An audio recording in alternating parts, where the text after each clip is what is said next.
Hi, welcome to my kitchen. My name's Tracy Lentz, and what we're making today is a ramen noodle casserole. Traditionally, ramen noodles are used for soups, but we're changing it up. We're going to take these ramen noodles and turn them into a great, easy salad. So you're going to take this the instant ramen noodles, and you're going to put them in hot boiling water, and do not salt the water because it'll make it really salty. The seasoned packets that come in with the instant ramen noodles is salty enough, so you don't want to add any salt to that pan.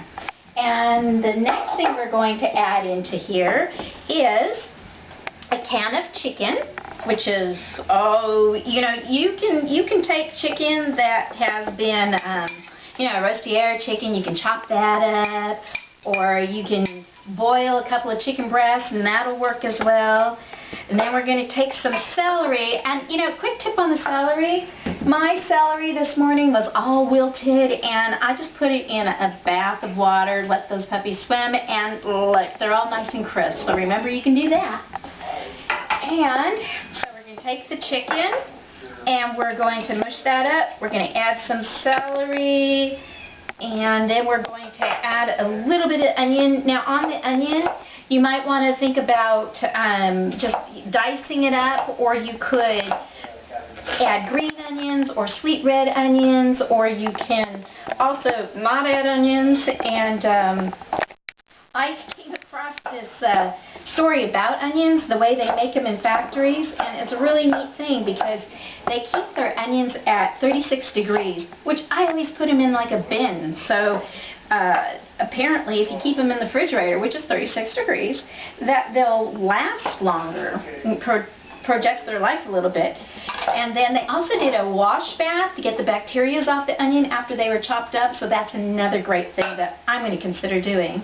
So the next thing you're going to do too is you're going to take the mayonnaise, the chicken seasoning, and the Philadelphia cream cheese. And I'd like to thank Lawrence Williams for coming up with cream cheese way back in the 1800s, because I used this ramen noodle dish that I'm making here was actually introduced to me by my son's girlfriend.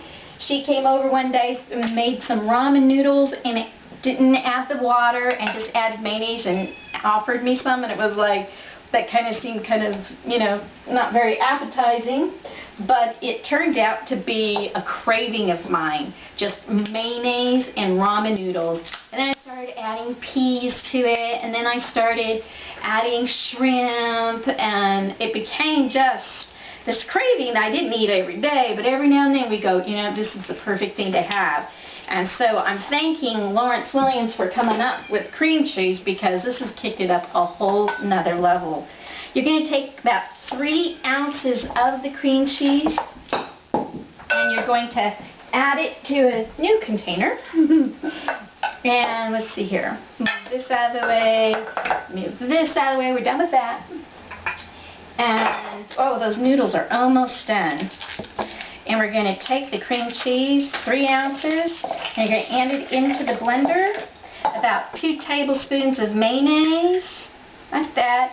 And then as far as the chicken seasoning, remember it's very salty, so kind of add to your taste. With 2 of the noodle packs being frozen, I think I'm just going to add like another half a packet in there. And I'm just going to put it in there because we kind of like it salty. And then you're going to stir these, make sure these noodles keep getting stirred up and soft. Take this, and you're going to mix this up in the nifty little. So right now we got 3 ounces of cream cheese, 2 tablespoons of mayonnaise, and the chicken. Kind of loud, shake it up, keep shaking it up. One more time.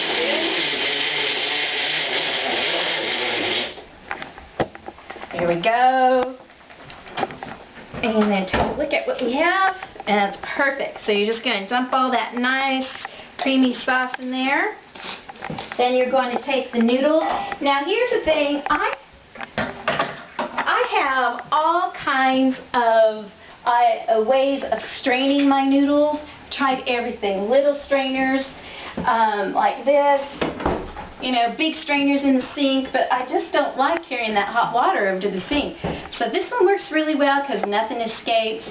This one works fine, but if you have any other ideas out there, your favorite way of straining some noodles, please write to my page and let me know. So now, we're going to take those noodles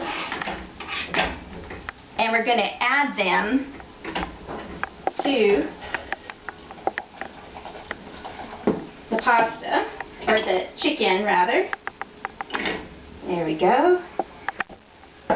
And we're going to go ahead and mix that up.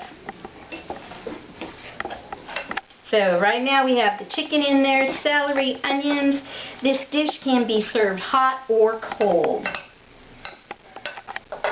Mix it up just a little bit more. Well, you can hear that sound in there.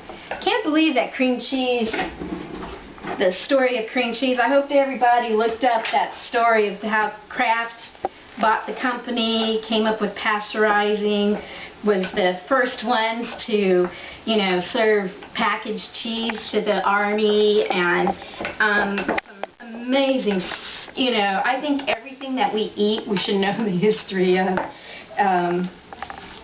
Here we go. This is just about ready.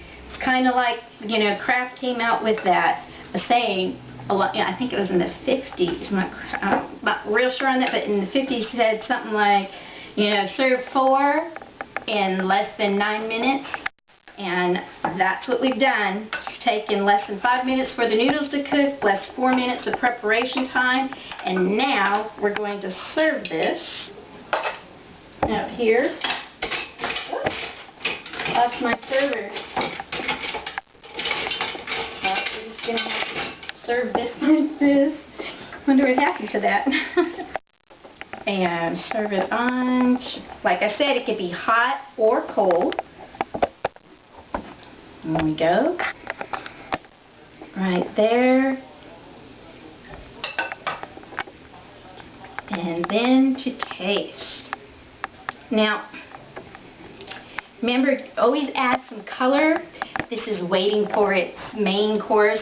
Don't let this, your side dish, be an afterthought. By adding all these ingredients, how can it be an afterthought? Now we just have to figure out what goes best with this dish. Now, for the best part of it, the taste.